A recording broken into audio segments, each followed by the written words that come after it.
But I'm more, my reaction was more in the direction of in general, the masses, the billions of people. Yes. Who are still have no clue. And just follow whatever. Yeah, and they have no clue about anything, because they are children. They have the inner child and they have children of their own.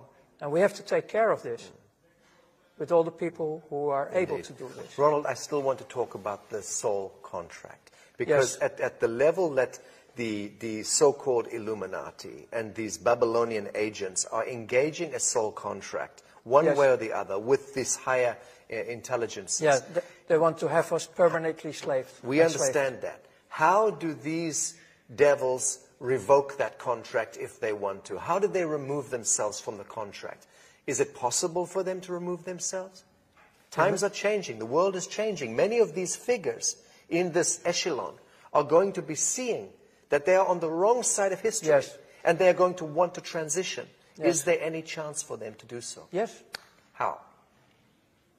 By the free will. The free will and making contact with the people who are already in the light manifestation. Okay.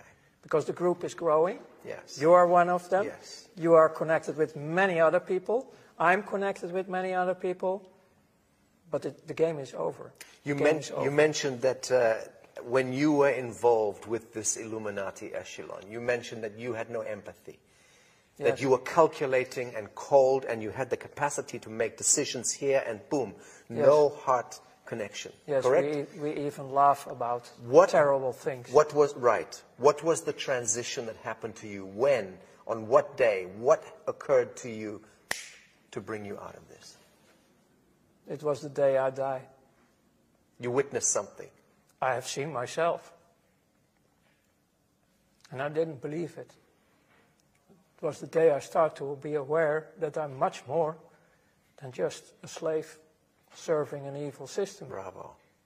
There must have been an event, Ronald, that happened. What happened on that day? What triggered this? When you're out of your body, you don't want to come back, actually. Because you start to experience a completely different life, a different world. It looks like, I have seen parts of the new world, the world we are talking about, in the other dimensions. And they can look like this, but the grass of the green is different. If you look at grass, it's just an example. You can look through the grass, and it's still, it's real grass, but you can look through it. I tried to describe it, but it's so bright. The colors are so bright. You can even feel colors. Everything is so intense, it's a completely different world.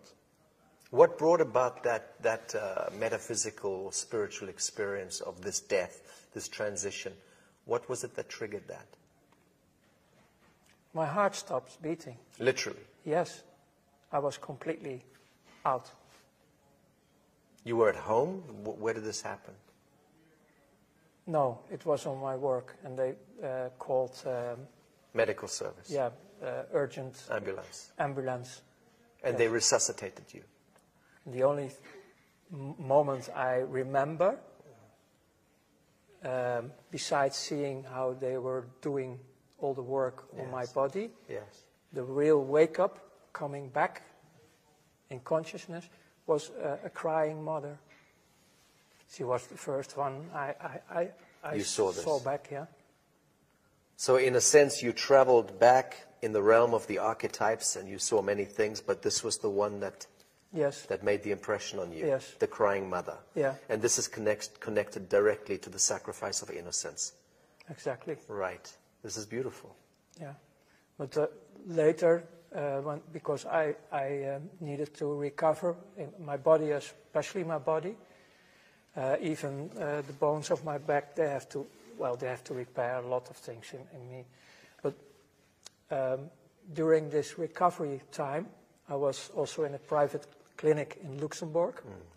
And the girlfriend, well, sort of girlfriend I have from that moment who supported me, she showed me in the forest, in the dark, when I was able to walk a bit, vuurvliegjes. Or fireflies. Fireflies. But it's an insect, no?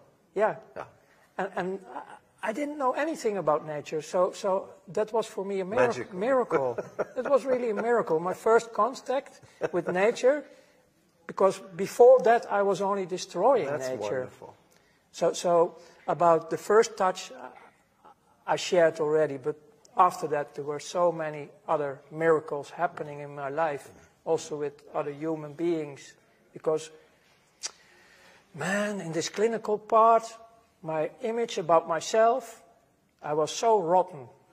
I have such a negative image about myself. In the clinic, I tried to destroy myself as well. Okay. It was not happening. I was swallowing a lot of pills to sleep and go away. Understand. But they took me. They took all the pills out of my body. And then there was a little boy who was also damaged in this clinic. And he come to me with a little Bible for children. And I can't remember the words he was saying, but it was touching my heart completely. The words he was saying out of this Bible for children.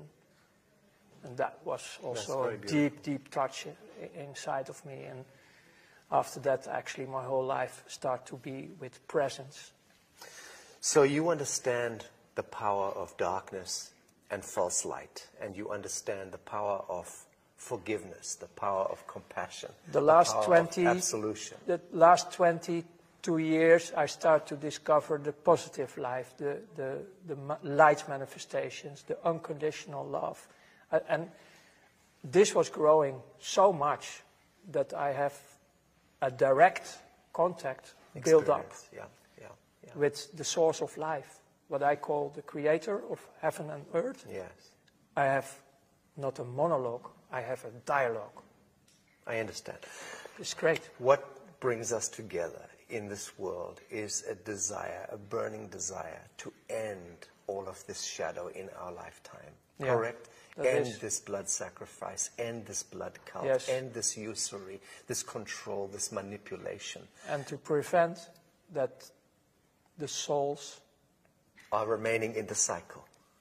yes, and will not be captured, final, like in eternity, because they're heading in this program, Freemasonry program, they want us like batteries.